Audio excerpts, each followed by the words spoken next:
10 seconds to try to get out background noise. So.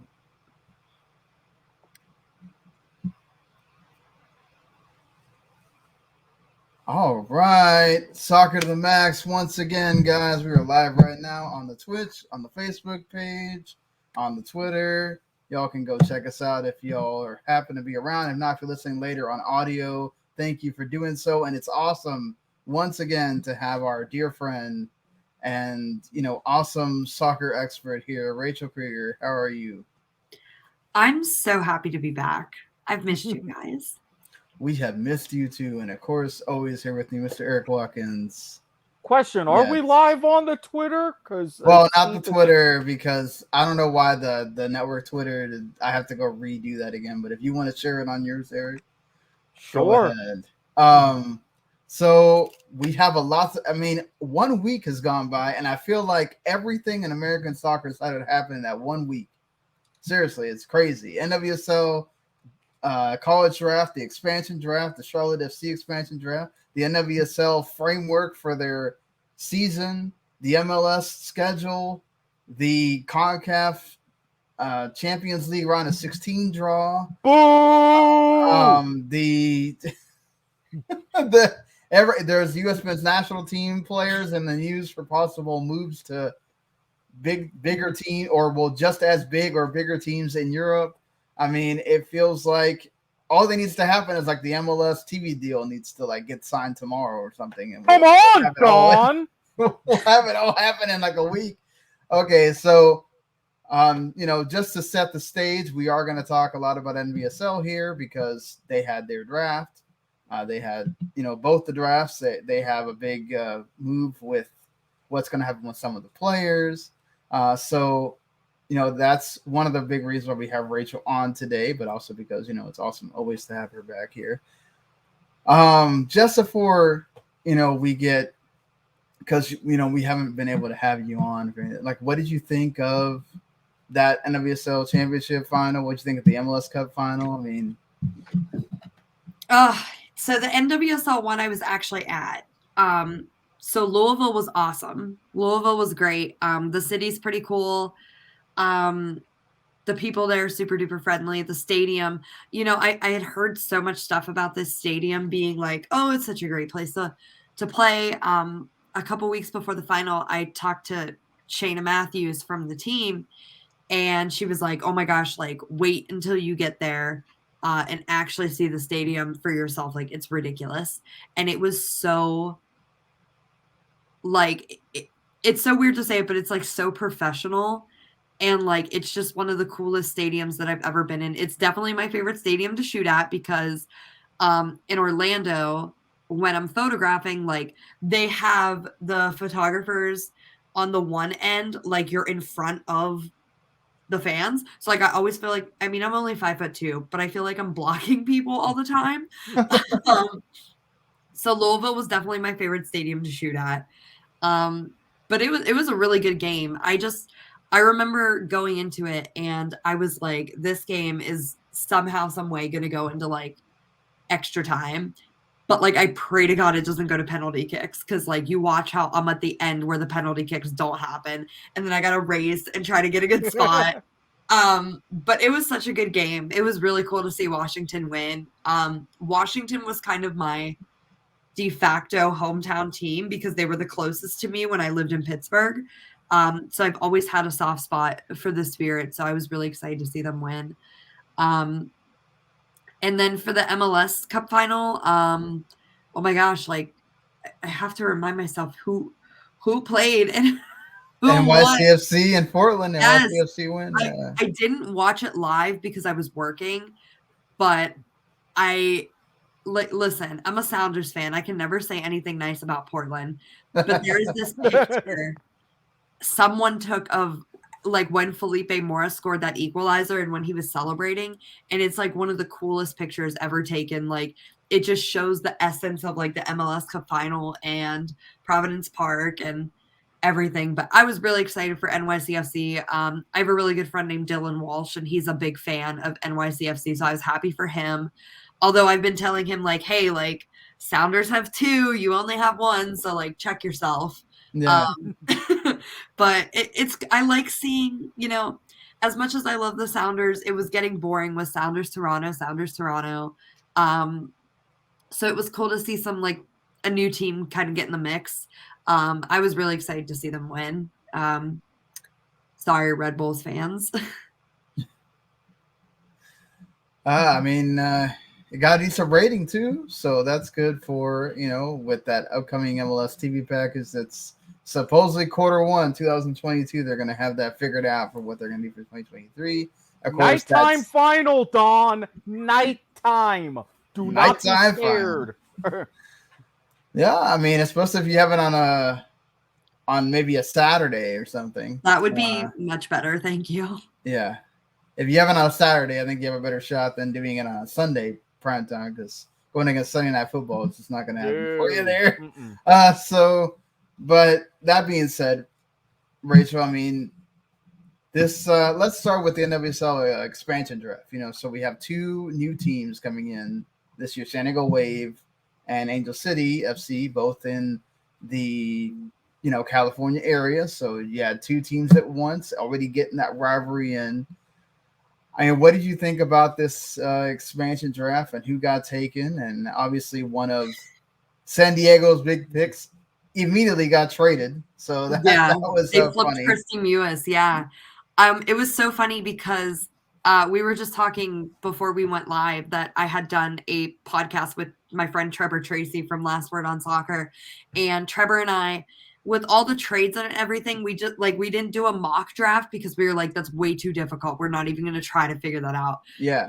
But we were like, okay, these are the players that we're definitely sure are going to get picked. And it went totally opposite. I can't believe nobody. I don't know if there was a handshake deal or just a, behind closed doors deal, but Megan Oyster, Veronica Latsko were not protected. How do you not pick them up? And that's nothing against Jasmine Spencer. She's such a good player. But the picks were definitely not what I thought they would be. The Reign ones definitely felt like a gut punch. I feel like the Reign has lost so much of their roster this offseason between the expansion draft and then yesterday's very questionable trade in the NWSL draft with Pruitt and Jimenez Delgado going down to Orlando for Phoebe McLaren. But I just Danny Weatherholt. I think she's from that area, so I think she wanted to go to San Diego. And then, oh my gosh, who else did they pick up? Kristen Mcnabb. Yeah. Kristen Mcnabb. Those are two really solid players for OL Reign. And, that team's already going to be missing out on Jennifer Marazon, Sarah Bohati, and Eugenie Le Sommer. Their loans are done. They're back with OL. And now you just lost Mcnabb. Weatherholt is such a good midfielder. I think she kind of got buried on that roster, along with Shirley Cruz. That's why Shirley Cruz left and is probably going back to Costa Rica. Sobs. But I think OL Reign, man, they got a chunk taken out of them in these last two drafts. But they were definitely not the picks that I expected to come from San Diego and Angel City, but and the flipping Christy Mewis, that there's still talk about, is she going to go to Tottenham? Is she actually going to stay with the league? If you're paying, what is it, $200K in allocation money Gotham paid to get Christy Mewis, I would sure as shoot hope that she is playing for them. But I do think, not to go off too far away from the draft talk, but I think Gotham's mindset has really confused me this offseason because they traded away Caitlin Sheridan to get Ali Krieger and Ashlyn Harris. And now you've got Christy Mewis. So your roster is getting progressively older instead of progressively younger. So they've been kind of confusing me. But the expansion draft was not what I expected. Did you do you think that's more of their Gotham's trying to get some star power after Carly Lloyd retired, or Is there actually some like footballing sense to that? I don't know, because I think they have star power already. Because like Carly Lloyd, like she's obviously the big name. She's popular. She's played a lot of. She's one of the most decorated U.S. Women's National Team players of all time. But she wasn't popular in the sense of she wasn't the most likable player for a lot of the fan base. And I mean, they have that star power with Estelle Johnson. They had that star power with Caitlin Sheridan, and they have it with Midge Purse and Ife Onumonu, and now Caprice Didasco, and I mean, shoot, even their general manager is a star, Yael Averbush. So I don't know if star power is maybe it. I really thought like Orlando was going to be it for Ali Krieger and Ashlyn Harris. Like, I really thought that was going to be their final place. But clearly it wasn't. And I don't know. I mean, Ashlyn Harris is still a very good goalkeeper. Ali Krieger had a very off year last year. Ashlyn Harris kind of dipped towards the end of the year. But like, to me, just kind of looking at two players, I would never trade away Caitlin Sheridan for Ashlyn Harris. Yeah, I saw that. I listened to like a lot of your podcasts that you did, and you were very high on Caitlin Sheridan. So yes, she's great. It's very interesting just how many moves have been happening. You look at these rosters now, and it's for being expansion teams. It's crazy some of these players that you have on here. I mean, you're talking about with San Diego, Abby Dahlkamper, McNabb, Sheridan, Doniak, Katie Johnson, Alex Morgan, Kelsey Turnbow. If this whole roster gets to play most of the season, I mean, you're talking about that's a lot of big name players that you bring in younger talent in this college draft and they get to learn from. And their crest is awesome. Oh, yes. And, Erik, do you remember when Jill Ellis left the national team in end of 2019, and we were like, dang it, it's a one-syllable name, and Vlatko isn't. Well, guess what? She's the general manager of vice president, or whatever the heck she is, of San Diego. So, damn it, Jill, I want a hot pink kit. If I don't do what Inter Miami and Angel City could never do, and give us that pink kit. I hate the color pink, but I would buy the crap out of a pink kit. Dang it, Jill. I mean, you heard the lady, Jill. Come on now. Hot pink kits. We've proven they sell. It fits in with the overall color scheme. You can make this happen. I don't ask for much. Yeah, I mean, I really love when they showed off the crest and everything, and the kit, at least their normal kit. I mean, it looked like this is going to be some fantastic looking stuff they're going to be wearing during the season. I mean, I know you're not as big on Angel City, Rachel, but they've got a pretty nice looking roster as well. Like getting to add Sarah Gordon and Julie Ertz, already getting Kristen Press, Simon Charlie, and then adding that forward line with adding Jasmine Spencer. I mean, that's pretty formidable as well.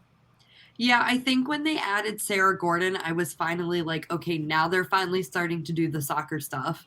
And that's not to say like them adding Kristen Press wasn't. She's a great player, obviously. She very much should have been on the short list and potentially the winner for the U.S. Women's Player of the Year. But like a lot of their, I guess, advertising when they picked up Press, it seemed like they were trying to be more of a brand than they were a team. And I know a lot of people kind of had that mindset for them, like, let's get going with the soccer stuff. Come on now, guys. But like, I think they're definitely like in the swing of things now. I think, Freya Coombe has been pretty quiet. I'm interested to see what her big role is as the coach, like with all this stuff. But they are shaping up to have a nice roster. I do hope one thing for sure, though. I love Simone Charlie, and I think she was great in Portland. And even when, like, the internationals were coming back, she was still starting and getting good minutes. I hope she remains a starter there, because I think she's a really good striker, and I think she has a future with the U.S. women's national team. Yeah, let's hope so for sure. So, I mean, transitioning over to the college draft, I mean, what do you think are like the big, some like major players to talk about coming from there, or big topics out of that college draft that just happened? I think this year's draft class was interesting because a lot of the players I had to be like, who are you? What have you done this year? So for the last 5 years, 4 of the top picks have been Stanford players, and the trend continued this year. Everyone was pretty much like, Jalen Howell's going to go first. Jalen Howell's going to go first. But then Naomi Girma kind of swiped in there for that number 1 pick. Jalen Howell went number 2. But I think for me, the biggest storylines really are Mia Fishel is being reunited with her college coach, Amanda Cromwell, who was hired from UCLA to the Orlando Pride this offseason. So she's reunited. Cromwell, I think she picked up. Let me just look here real quick before I say something wrong.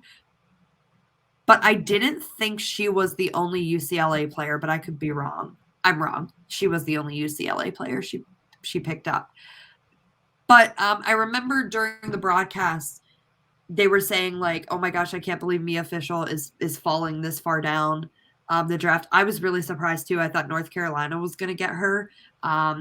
They ended up taking, I believe her name is Emily Gray from VT, and I think it's cool to see Fishel with her old college coach, but it's definitely going to be interesting to see the dynamic of, okay, now like she's not your college coach. She's your professional coach now. So I think that's going to be interesting to hear about and see as well. But also I think another big storyline there were a lot of goalkeepers drafted, which is usually pretty odd, but also very excited because the nice thing with expansion teams is now, these teams, there's room for more goalkeepers. Goalkeepers, you can only have so many on the roster, and there's so many talented goalkeepers in the league. So it's nice to see a goalkeeper get drafted early. Claudia Dickey from UNC goes to the Reign, who I think they only have 1 goalkeeper rostered. And that goalkeeper that they have rostered, I'm blanking on her name right now, but I know her first name is Fallon. But I think she only played in 1 game last year, maybe 1 or 2. So they went from being super experienced at goalkeeper with having Buhati to now just like, you could very well see rookie Claudia Dickey starting in between the sticks for OL Reign next year. I wouldn't be surprised about that. And then, where's my flag? Oh no, I can't find my Russian flag. I lied. It's right here. Here we go. Of course. There it is. I'm very sad that we did not get to see the first Russian player drafted or even picked for an NWSL team. There is a player out of Syracuse named Alina Mayakova, and I have a friend who's a reporter who lives in St. Petersburg. Her name is Paulina, and she said that she had talked to Alina, and she was like, "I'm not super confident that I'm going to get drafted, but I put my name out there." She was a good player for Syracuse. I actually got to call a couple of her games whenever I worked for the University of Pittsburgh. But I was very upset. Very sad that we didn't get that. I said, I don't even care if she goes to Portland. I will stand so hard. Well, they do have this like preseason period where she could still like maybe appear for a team and then I hope so. Play her way onto a roster. So I'll cry.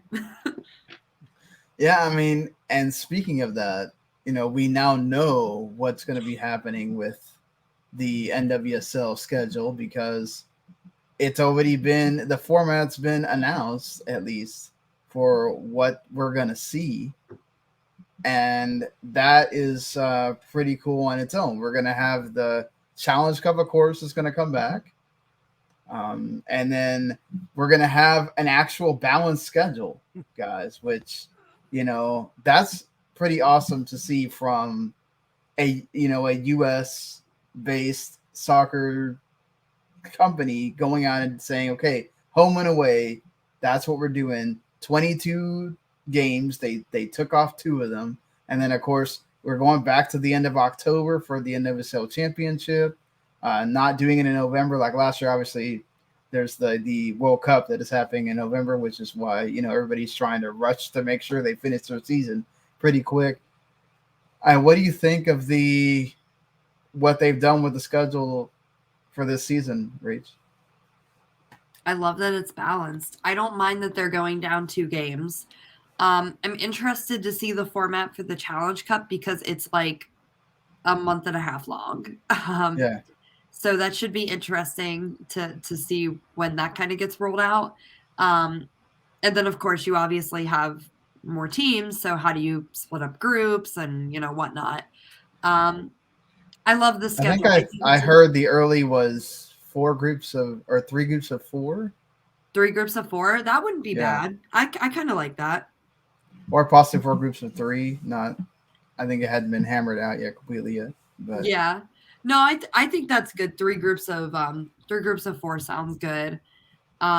I like the balance. I hate, if I stay in this job and I'm still in Florida by the time of the NWSL Championship, that's going to be an issue because that's the weekend of our biggest fundraiser. Why are you putting the championship on the weekend of Halloween? I don't understand that. Whatever. Well, maybe they don't want to compete with the Men's World Cup. That's like the only thing I could think of. Yeah, I mean the Women's World Cup's not till like a couple of days before Thanksgiving, though. So you could technically have November 21st. So yeah, so I mean you could technically have it like the week after Halloween, but it's also nice. I'm also good with them not having this big layoff as well for the teams to qualify, and there's only going to be 6 teams going to the postseason again, so. It is half the league, but you have to the first 2 teams get the bye, which is good for your season, making the season matter a little bit more. So I mean we'll see what happens with the Challenge Cup. That's really long though to have a tournament. If I were to hazard a guess, ideally it should be 3 groups of 4. Have what your standard 12-team tournament, then your quarterfinals, etc. But that wouldn't necessarily take 6 weeks. If I had to hazard a guess, I'd say they're staying with the 2 groups and having 2 groups of 6. That's the only thing that would make sense time-wise. I mean, they could also just like separate it out as well. Have the games have a bit more space in between. Because they're still in preseason. So, yeah, we'll see. I'm going to bet on the 3 groups of 4, but they still have to make, I mean, it could be a lot of things. I don't think they will go that deep of 2 groups of 6. They'll want to try to divide it a bit more. But like you said, because people are used to that, right? Mm-hmm. And I think they would have to go regional again. Because, I mean, last year was fairly regional. Yeah, especially with let's see what happens with this latest COVID outbreak that is grappling everyone at the moment. You'll definitely want to make it regional because you don't want so much travel in between with the teams to make it easier. So yeah, I'm excited for this season to start. A lot of good things happening. And another thing now the teams have to tackle, though, is that the U.S. Women's National Team salaries are not national team player salaries are not being paid for by U.S. Soccer. They're now being paid for by the NWSL. What do you think about that? Rachel, you think it's good to finally have that distance where NWSL teams now have that independence, or is this going to hurt them financially? No more allocation lists. I am so excited. No more of those stupid allocation lists. I have had such an issue with them for since the 2015 World Cup, because essentially it's like, I think it's like 22 or 23 players get allocated by the federation, and the federation pays the salaries. And that basically means like those allocated players, you can suck, and we have seen players look like absolute crap for club and still get called up for country because of these because of these allocation lists. It happened with Alex Morgan in 2019. I mean, there's other examples I can't think of that off the top of my head. Carly Lloyd is definitely a prime example of that. Not really performing up to par for club, but yet still getting Kelly O'Hara, who finally had a healthy season this past year. She's been unhealthy for the past like 5 or 6 years, and yet she continuously got call-ups over players like Capriska Didasco, Megan Oyster, who is the player for North Carolina I'm thinking of, Carson Pickett, because she was on that allocation list. I'm so happy those are finally gone. I think that gives Vlatko a little bit more room to be creative with his rosters, to not feel obligated to be like, oh, well, Kelly O'Hara is injured, but I still have to call her in because she's being paid for by the federation. So we got to get some use out of her. It's nice to have that. And I really hope that he sticks with, when he came in, he said, listen, you got to like fight for your spot. You got to play consistently for your club. I'm going to be watching. Like, he was a guy who came from club teams. And so I hope that now with these allocation lists being gone, that he has a little bit more freedom with his roster and he actually uses that freedom. We saw some of that with the Australia games. So hopefully he continues that. I really think people should watch that behind the crest for both games. Vlatko's really funny. He just says some like crazy stuff. Just like, all right, well, he's super serious. This is a friendly that they travel all the way to Australia for, and we're gonna treat this like it's a World Cup final. I mean, you go, dude. Like Rachel said, everybody's gonna battle for their spot. So that makes it something when it's gonna be another year before you're getting into World Cup qualifying. Sometime this year they're gonna be doing that World Cup qualifying, but it's gonna be a while, so you got to earn your way into that. I mean, I guess we have to talk about this. Unfortunately, there is always some kind of negative that kind of happens when you have these big tentpole events like an expansion, like a draft, an expansion draft. Unfortunately for the Portland Thorns, they got themselves into another sticky situation, considering everything they have been through already from last season, with the whole coaching issue and all the other things that it went out through the entire league.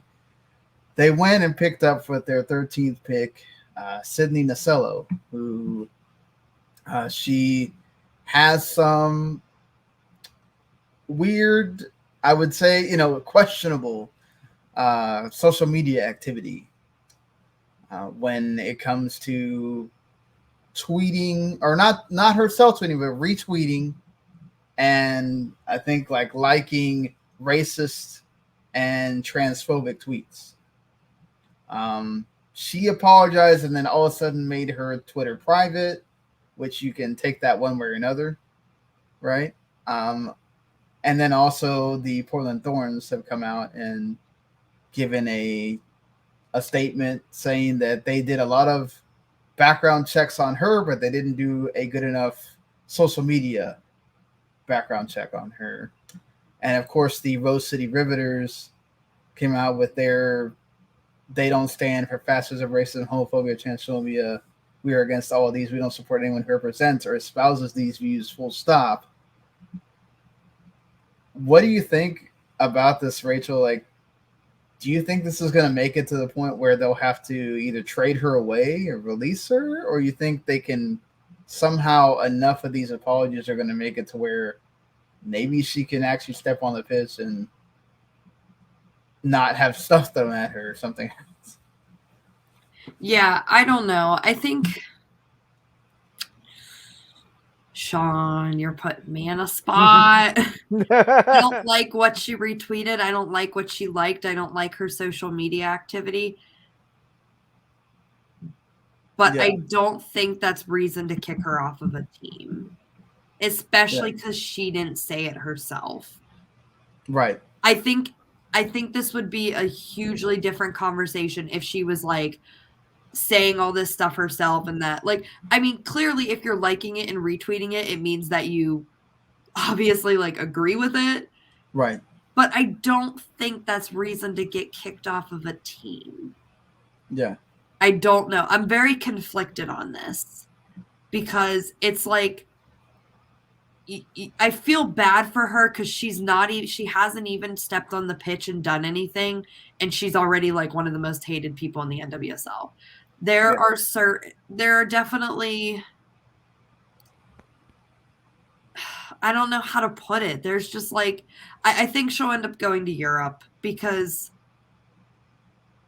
I think she's going to get chased out of the NWSL. That's everything I have seen, every time that there's a post about it, whether it's a journalist, whether it's the actual, apology tweet from the Portland Thorns, it is absolute just this nasty vitriol on Twitter.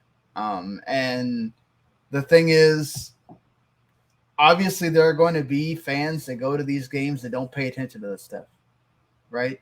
But your most vocal fans are going to be the ones that do. And they're going to know about this and they're going to make their voices heard. And is the team willing to say, well, she hasn't played for us yet. We don't really know what her skills are aside from what we've seen with her in college. Is it worth it to us to have an upset fan base over one player? Erik, I mean, we've seen this before. We have. In other sports, or what do you think as far as, I mean, obviously people have the right to be upset. Yeah. About you have, yeah. And I say this all the time. Do you have the right to be upset? Yes. Do you also have the right not to be upset? Yes, you do. Unfortunately, with where we're at now, and you said it yourself, is it worth the Thorns to have an upset fan base over one player? And you ask yourself, how upset is that fan base going to get? Is it just going to be the point to where they also express themselves on social media? Is it going to be to the point to where they're going to come out and attend the games just solely to boo? Or is it to the point to where they're going to start organizing boycotts and not attend games at all? If they decide not to attend games at all, and if Portland is looking that, okay, this is going to be the problem where it's going to hurt us financially, then yes, you go ahead, you cut that off. You basically don't play her. She goes to Europe, as you said, Rachel, or what have you. But Portland's going to be looking at this very, very carefully, as they should. Yes, with fans, go ahead and express your opinion, but also, A, you do have some people that can change. B, she wasn't saying these things herself. There weren't even any quote tweets or stuff like that. So you got to go ahead and walk a fine line in these situations. I think something to mention too about it is like, I think, so I'm going to pull up a tweet real quick because I think it's important.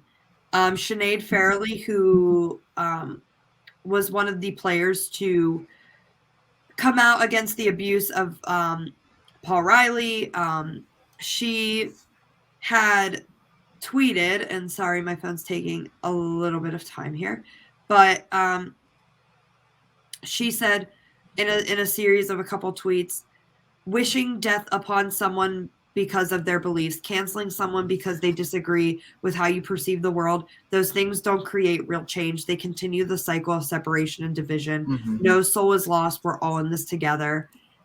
#See higher. And then she said, not sure what people are referencing to in their angry replies. It seems soccer related. I'm going to be honest. I don't really follow soccer at all anymore, so not sure what's going on. But either way, I stand by what I say for now. Beliefs change plus evolve just as we do.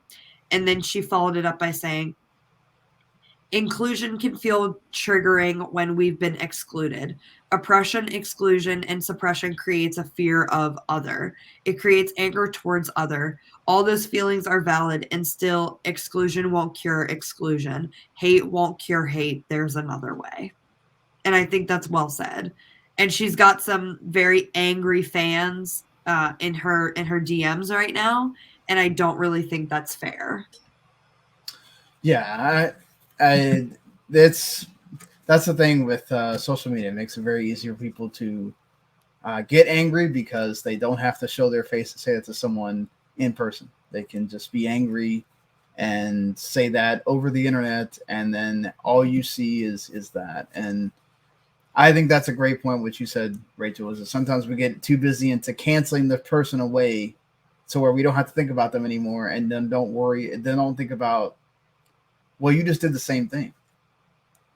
So yeah. Is that really helping the cause by further causing division? Because now there's going to be people in that camp that are going to raise their voice as well, right? It's like we need to let her express her thoughts and actually maybe perhaps she's going to get asked this question. If she ever is going to get picked in an 18 or in an 11, she will get asked that question, and then that will be her time to up front say it to everyone. This is what I did. I'm sorry.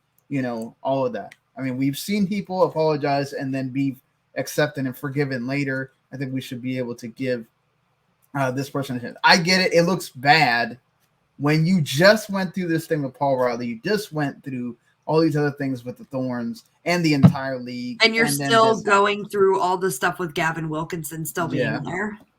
Yep. Dan Wilkinson, as soon as the NWSL final happened, we talked about it, Erik, the Chicago Red Stars coach. I mean, it's a cycle you're trying to break, and it doesn't help, right? And so that's just, it looks bad for those, and that's part of the reason why the supporters are upset as well. But at least they do have this fund now that they're going to help with the mental health of the players, and it's like a charity fund that's being independently administered by like 4 trustees for mental health, living expenses, those kind of things for those players. And I think that's really cool. And I think those are the things that in the wake of this, along with arguing for the CBA, right? They're fighting for a CBA right now, which is another thing that is going to help the league and help the players. And all those demands that got met right after all this stuff that happened. Like, they're making strides forward right now. And hopefully that's the things we need to focus on more than one player that got drafted that we don't even know if they're ever going to see the light of day on that team for a while, and trying to cannibalize her over a retweet, So I just choose to, let's look at the positive things. Obviously, it's going to take a long time for this stuff to change. It's not going to happen overnight. But we're seeing progress, and that's a positive thing as well.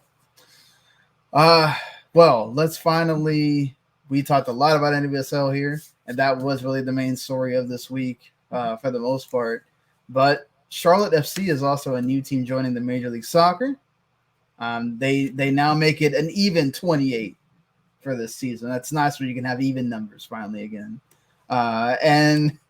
So Nashville moves over to the Western Conference to move to allow Charlotte to go over to the East. So now you're going to have a rivalry there as well. That's nice. And hopefully Charlotte can bring in what we saw with Austin last season, and bring in the sellouts or bring in the big crowds.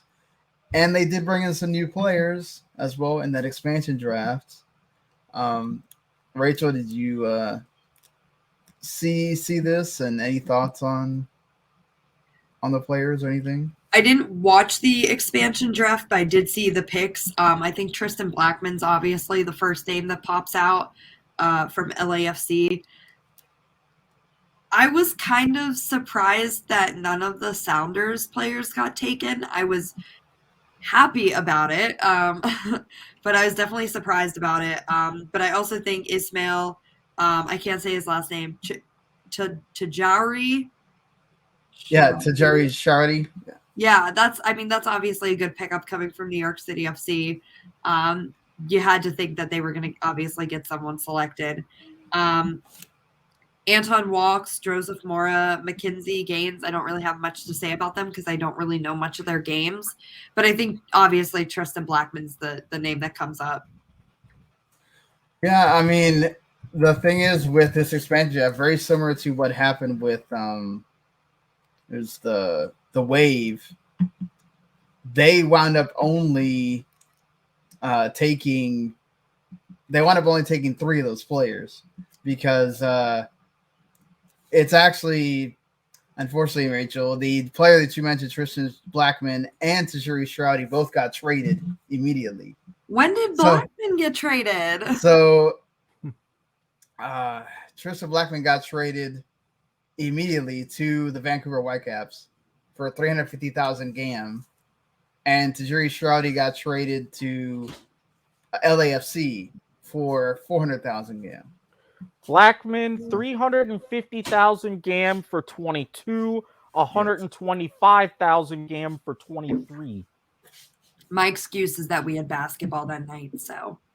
Hey, you won you won a trophy, That's Rachel. right. So, I mean, that, congratulations, by the way. Thank you. On there, that's pretty awesome. That's more trophies than we're winning here. So, but honestly, I think it's a start for Charlotte FC. I mean, these expansion sides, it's always difficult for them when they first come in. All I'm saying to Charlotte is do my boy Joseph Moore justice, okay? We thank you, DC United, for your excellent service and helping to anchor our defense. We'll still be rooting for you. Don't make me drive to Charlotte and start busting some heads if he ain't getting some good time. That's all I'm saying. Yeah, man, Anton Walks, who at one point played with Tottenham. So if you can get that kind of form from him. So, and like you said, Mora 76 times he appeared for DC United. So hopefully he can start that and do well for Charlotte on that end for them. Let's quickly go over to the U.S. men's national team side of things here. They did have their final game on Saturday. We were going to do, a show for that, but honestly, oh my God, what was the point? There was really nothing going on in that game, Erik. And man, I feel like I agree. I fell asleep, I think, as soon as they started the second half till about the 60th minute. But Rachel, your boy Jordan Morris, the best player on the entire team by a mile. At least he showed he was active. He was trying to get in. And I mean, he had the clearest chance also, a header that man, I'm sure he wishes he had back as well. I know you didn't see it, Rachel, but you got to be pumped for Jordan Morris to join the national team again. Oh my gosh, I'm so excited. I can't even imagine tearing your ACL once, but then doing it twice in the span of just a couple years. Like, it's crazy. Just his resilience to come back and to make it. I remember on the media call he had said, like, it was a goal of mine to get back into the national team before the end of the year, and to get back with the Sounders before the end of the year. So I was really excited when I saw his name get called up. I'm glad he got some time, got some minutes, and I mean, it's just a building block for 2022 and, the road to Qatar. Yeah, Erik, I mean, that's somebody that the team could really use up front, having somebody else that can either be on the wing, create things and have that speed, and also be a number 9, which the U.S. still has not really locked down. Ricardo Pepe, again, kind of had some moments. He had that taquito there at one moment there, but he didn't have the best game. Jesus Ferreira, I think at certain points, his FC Dallas teammate looked better. What'd you think? I mean, Ferreira really did. And the key thing with what Berhalter likes to do, especially in 4-3-3 formations, and we saw this really in the first half in particular, our right wing, the left side of Bosnia and Herzegovina's defense, we just exploited. And that's where Morris came in at his best. being a threat in the final third, making those cuts inside, and you said, being in that number 9 position in the middle, right in the 6-yard box that created the header to try to clean it up.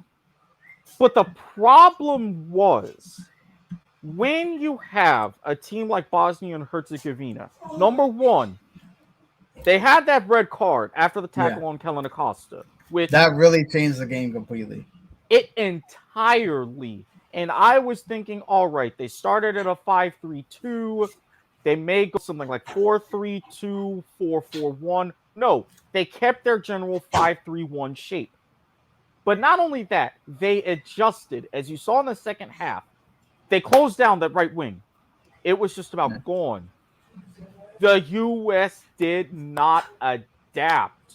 It wasn't until Bassett and Cowell, the young fresh legs, came on where you saw more activity in any sort of chance creation that finally led to that goal. So I'm thinking to myself, if you've got a team with 10 like that who can adjust, you're someone who loves to tinker. Why aren't you doing those same adjustments as well? It was something that we had mentioned plagued off and on during a couple of windows. It's like, all right, this isn't going well, but I'm sticking with it anyway. So, I got a few question marks. What bothered me is more of this game doesn't matter. I mean, yes, you get to have the nice statement that you have the most wins in one calendar year for the USMNT national team ever. Most wins, tied for most shutouts. Yeah. Turner, most shutouts, all of that. So, great. But but that's the thing. Is like, it doesn't matter at the end of the day. Like Walker Zimmerman looked good, everything. That's great to see him. You needed a leader. Okay, that's fine. I thought Roldan at least tried to get things going, but he committed too many turnovers. Kellen Acosta looked like he couldn't be bothered half the time. It's just like, why are we even bothering starting all these veterans that we already know what you're getting out of them? Like, start a Jonathan Gonzalez that you went forever trying to chase him to keep him from going to Mexico. The one time you get him to play for the national team and you don't start him, you start George Bello instead, and he has another game where he looks so frail defensively, and then he goes forward and he doesn't look great either. Look, I know he's 19 years old, but like, still, it's just, you kind of know from the World Cup qualifiers that you've seen him in what you're getting out of him. Like, I just don't understand the point, because Jonathan Gomez and Josh Zardes combined, and his shot is what makes it open up for Cole Bassett to get the goal in the 89th minute. So get more of that younger infusion that's willing to go out there and take some chances. I mean, Brian Reynolds came into the second half, had some impressive moments going forward. I think he's still a little bit of a liability going backwards, and defending, but it's just, I felt like I would have rather him just started some other guys and just take your chance. And especially since with a lot of these younger guys, as they mentioned, Olympic qualifying and all of these things with the U20 World Cup, you've got a little bit of a different cycle now. So these guys are going to have to get some minutes because it's not the U23 team anymore. Now for this, you're looking for the U20s to go ahead and do double duty and finally break that Olympic streak. Get them key minutes in these situations ahead of those qualifiers. It would have been a lot better. I mean, the cool thing, at least, is that you've played so many of these young guys in the World Cup qualifiers that, man, talk about embarrassment of riches now that you can actually pull out to do the under 20 in the Olympic team. Like, think about all those players now you can actually use for those teams if you want to really try to make the Olympics for once. You got to give Greg Berhalter credit for that, at least. I mean, credit for a lot of things. We can nitpick some things about Mr. Berhalter, the Triple G, whatever you want, but the team is in a good position right now. I mean, we really haven't had you on much to talk about USMNT's national team, Rachel, but like, of what you've seen of the team this season this year with Greg, Any thoughts or anything? Well, I mean, beating Mexico 3 times is pretty good. Yeah. I think there's so many people to harp on one game. Yesterday was a meaningless friendly. It was, some time to get some minutes for some players. I have a sneeze coming, sorry. But I mean, I haven't been like, I was skeptical about Greg at first, but as the time has gone on, I'm definitely a lot more comfortable with him. I think his roster decisions have been much better. And I guess I'll just have more for you for the next qualifying, because a lot of it for me is about, okay, what are your rosters going to look like for World Cup qualifying? Yeah, and that's going to really be the big factor. It's like, all right, how much from this friendly in what we're seeing are going to go into those really what are going to be critical rosters for key games end of January, beginning of February, because as I tweeted out, it's a tight table at the top. 2 points separate the entire top 4. Yes, 4th place is going to be in the playoff against Oceania. All right, so you have an opportunity to go ahead and beat the Mailmen. Wunderbar. You want to avoid that entirely. And if you're looking to avoid that entirely, these 3 games are going to be the most critical, because you don't want to go into that March window, especially going to Mexico trying to chase points. So Yeah. Greg's got time to learn from this, Greg. I'm not losing faith in you, but take as much information as you can and learn from this. I forgot about the mailman. Yeah, I mean, I knew Erik was going to take a mention to discuss the mailman here. Look, But did not think after seeing the results of the international play or the intercontinental playoff that I wasn't going to mention them. Come on now. Of course. So since we're already talking about U.S. men's national team and U.S. women's national team, they did have the awards for Soccer Player of the Year. Christian Pulisic wins by 10% over Matt Turner. He got 31% of the vote. Ricardo Pepe wins 60% of the vote over Yunus Musa to become Young Player of the Year on the men's side. On the women's side, it was Lindsay Horan taking 36% of the vote over Carly Lloyd, who took 29%, and Trinity Rodman takes 48% of the vote over Katarina Macario to win Young Female Player of the Year. What do you think, Rachel, of these choices? I feel like the men's sign are kind of... Dude, I love Trinity Rodman. She's so good. She is so good, and I didn't realize how good she was until I saw her like in my face in Louisville. Yeah, she's awesome. She's a great player. I hope she has a nice long future with the national team. She had to opt out of the Australian games. 10 for 1, she probably wasn't vaccinated because Australia is very, strict with the requirement. Right. So when a player kind of opts out for that, it's pretty obvious to why. I think that Lindsay Horan, I think Kristen Press is the winner, to be honest with you. I don't think they added Kristen Press because they knew everyone would have voted for her. And I kind of feel like they were trying to set it up for Carly to win, but Lindsay Horan was just better. I mean, Lindsay Horan's a great player. It's a very deserving award for her as well. But yeah, U.S. Soccer, I think they tried to set it up for Carly to win, and then it completely backfired. Yeah, I agree. I think that was all set up for Carly Lloyd to win. They purposely did not. They made it 5 and not 6, I think, to exclude Kristen Press. And then, like you said, and it's surprised that they did go with Lindsay Horan, but that's good. They chose the player, I think, that had shown the best out of the ones that were there. And that's good for the soccer journalists. Don't just go with the sentimental pick. Choose the actual one that deserves it. I think on the men's side, it's kind of you knew those are the two. And I think there's much debate there.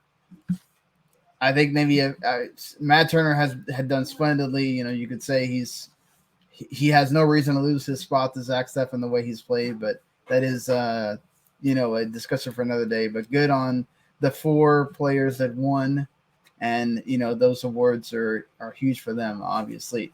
But speaking of since we're staying on this U.S. national team spotlight here, and Christian Pulisic is involved in our next topic here, Erik. This has been a rumor that's been swirling around for a while since Xavi took over at Barcelona. And there actually has been a transfer list put out, and one of those names on there is Serginho Dest.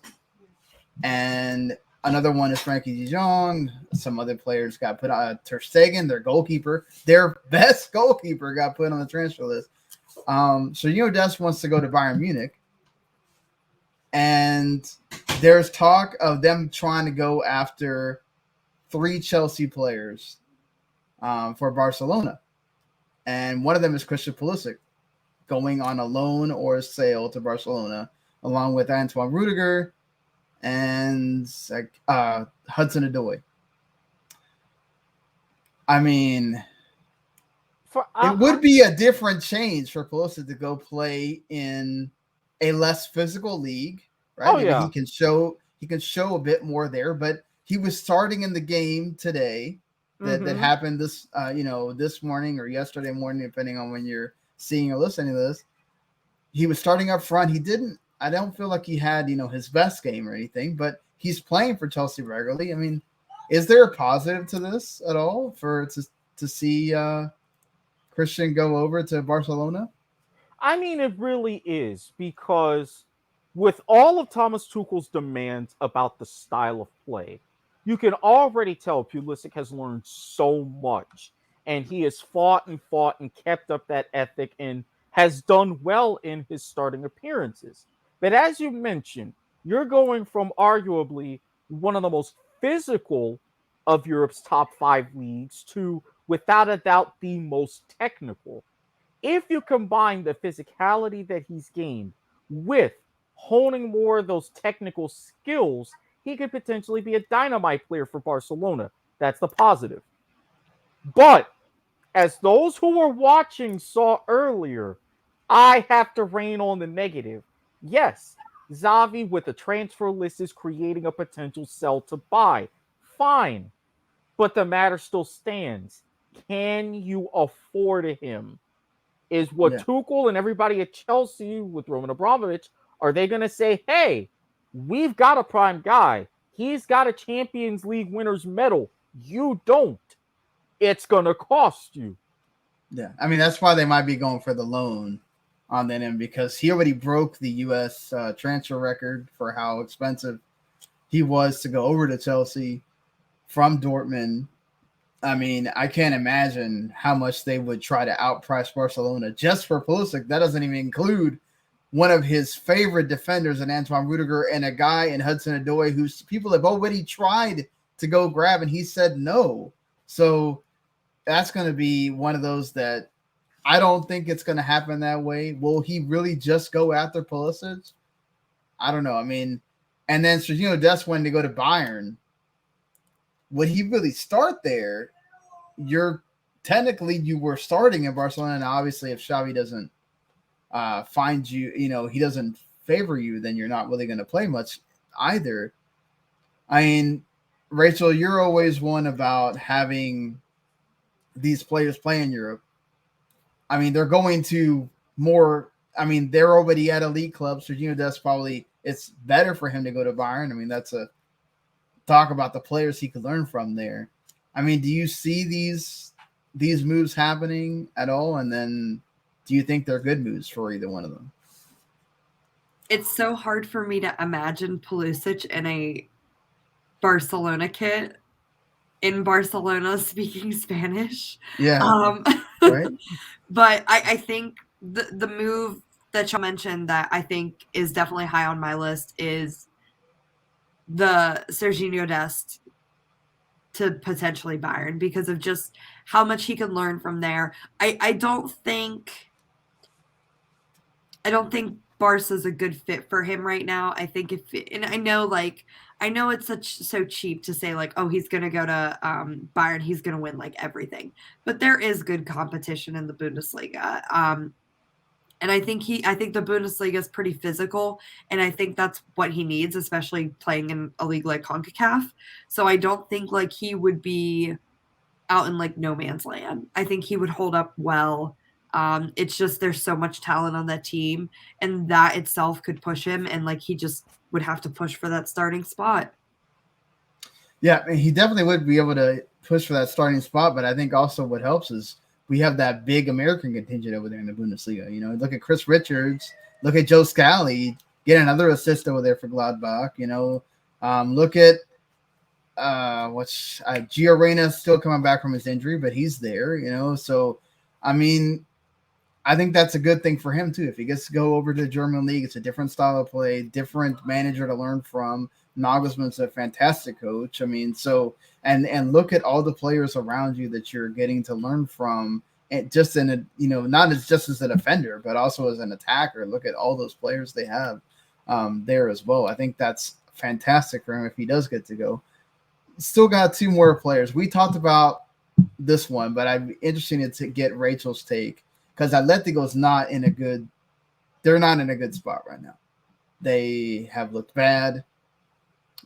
They lucked out that Milan happened to be playing Liverpool, and they just been bad in the Champions League but good in Italy, and they've made it in the Champions League. But they really look like, based on how they've been playing La Liga, it looks like Man United could go in there and do well against them. Ricardo Pepe, the latest on him is that Atletico Madrid is interested. Talk about, like, this is your first team you go away from FC Dallas to now, you know, venture abroad. You got to really make that decision interesting. Like, there's so many teams after him. Do you think that that's the best place for him? I mean, personally, I don't know because, yes, Antoine Griezmann coming back, another great striker, everything to learn from. Still a very like top caliber, but especially if you're going like a 2 up front and in that sort of system, they're already looking to sell João Felix after he's all of a sudden falling out of favor. So yeah, you could say, all right, another wunderkind and like somewhat gone bust, but those are still some pretty intense shoes to fill. Even though it is Atletico, still somewhat of a little brother to Real in the city of Madrid, you've got big shoes to fill, and you're still in a pretty big spotlight. So I wouldn't be disappointed.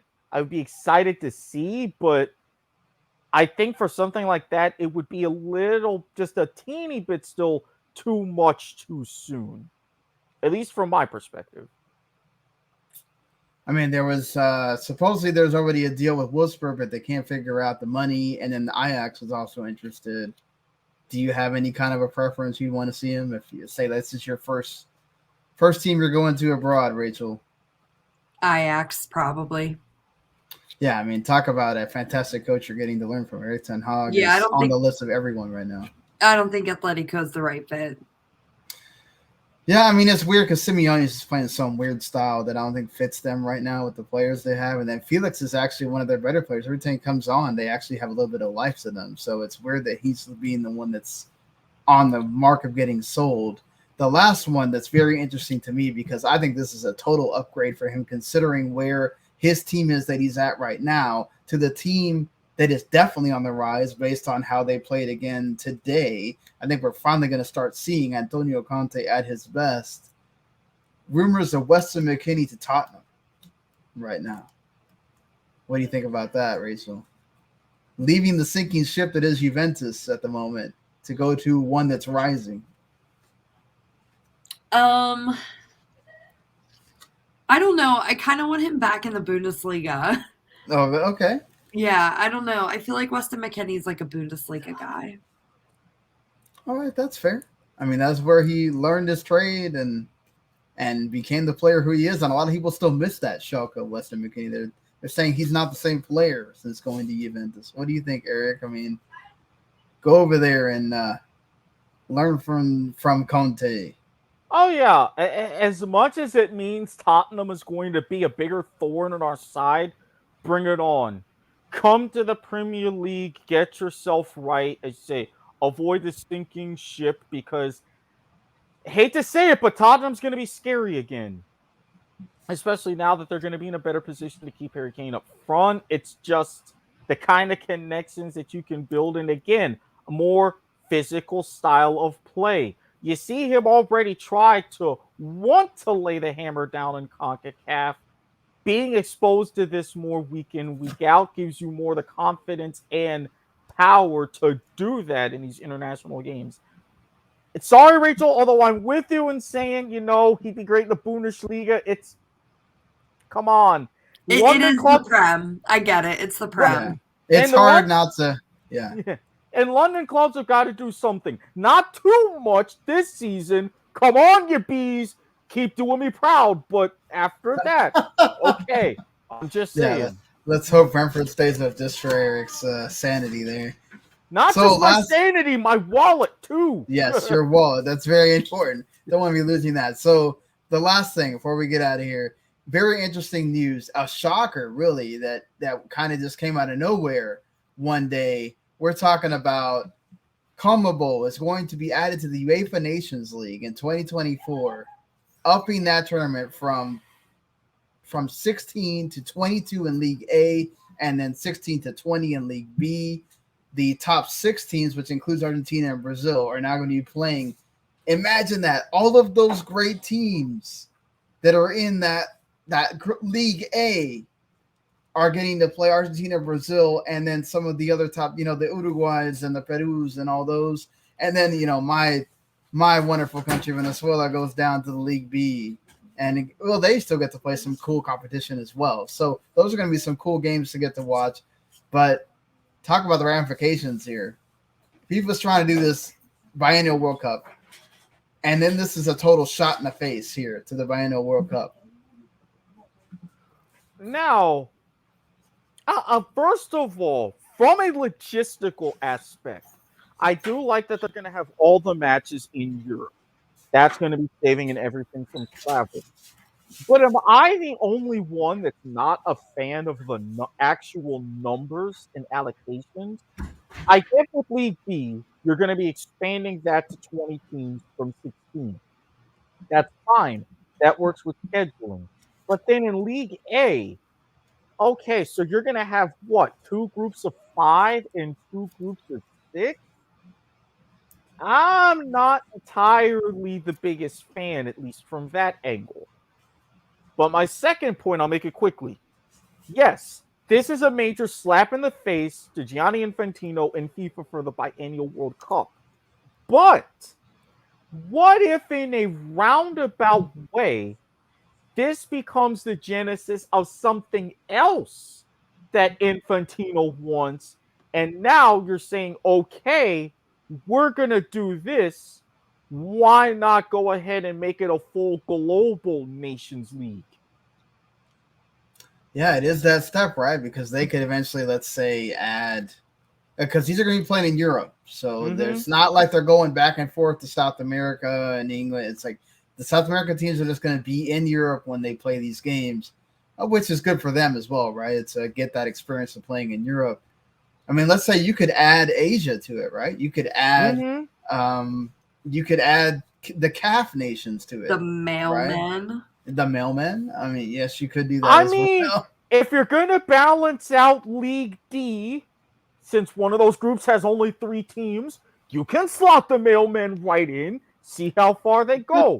I wouldn't be mad about that. Make them earn their place. They could win some games. You never know, right?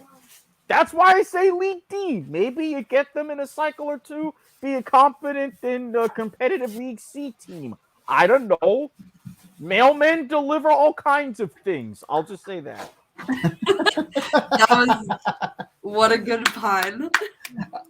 I think that's the good thing to end on as well. Let's just end it right there. Thank you so much, Rachel, for joining us on this one. It's great to have you as always. Hopefully we can have you more on during as the season starts ramping up for the American side of things. We'll be back next week talking about more of what is going on in the global world of soccer, of course, with an American spin. And until then, enjoy your holidays, enjoy your Christmas, Merry Christmas, all of that. It'll be after that when we join you. Hope everybody gets all those gifts and everything else that you wanted. And well, listen to us wherever you can on all those podcast places. Rate and review there. You can rate and review us on Spotify now. They have a review 5-star system. So if you go listen to us, give us those 10 reviews so we can have our rating right there when you go try to find us on Spotify. Let's do it. And of course, go subscribe, like, and everything else on YouTube and everywhere else. And until then, next time, we'll see you later, everybody. Peace.